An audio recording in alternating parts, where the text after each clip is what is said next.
I like to write, and I like to argue for some reason with liberals and conservatives, and try to make them collapse under the weight of their own contradictions. It's a little sadistic, I know.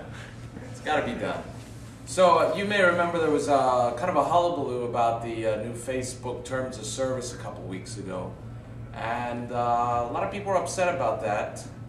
And they formed groups on Facebook, and they talked about it, and they got Facebook to change to go back to their old terms.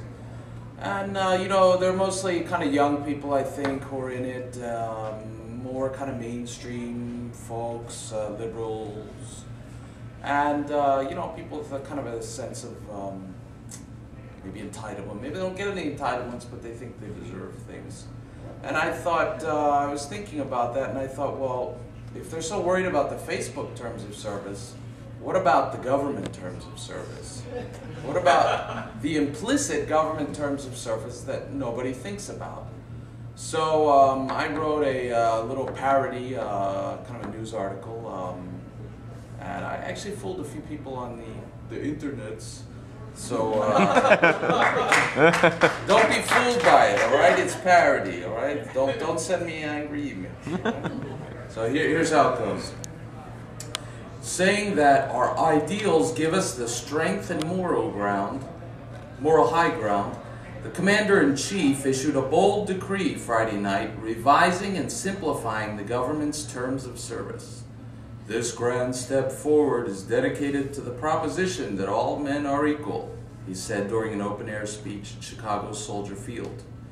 In a rare midnight press conference, a White House spokeswoman said that the unprecedented executive order, which takes effect immediately, formalizes the many new powers granted to the USA homeland federal government in the last century and supersedes all previous legal code, including the Universal Declaration of Human Rights, the Bill of Rights, the Constitution, the Declaration of Independence, and the Magna Carta.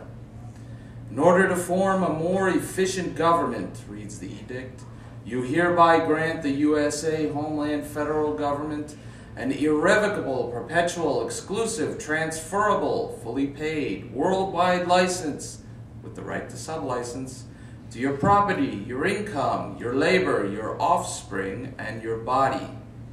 My revolutionary new statement on the rights of governments brings hope and the promise of change to those in need in our great nation, the commander said in an impromptu speech to the Washington Press Corps. Never again will this great government run short of needed funds or able servants to execute our national service projects. This historic order realizes the dream of our founding fathers, one nation under command. Highly placed sources inside the regime claim the edict will free civil servants to face the nation's greatest challenges, including the $200 trillion national shortfall, the soaring cost of health care for the aged, police department budget shortfalls, and the failing tax collection infrastructure. Government productivity will triple with these new powers, said one source. Leading economists claim the measure is necessary to forestall national bankruptcy. With debt, both personal and governmental, at 25 times earnings, the Chinese left the commander with no choice, said one economist. They needed to know that individual labor could be called upon to keep up interest payments on the ballooning debts. But some civil libertarians reacted with criticism.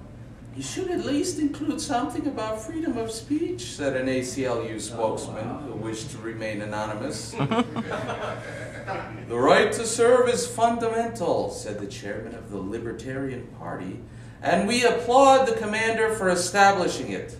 But we must wait and see how he plans to use it before jumping to any conclusions.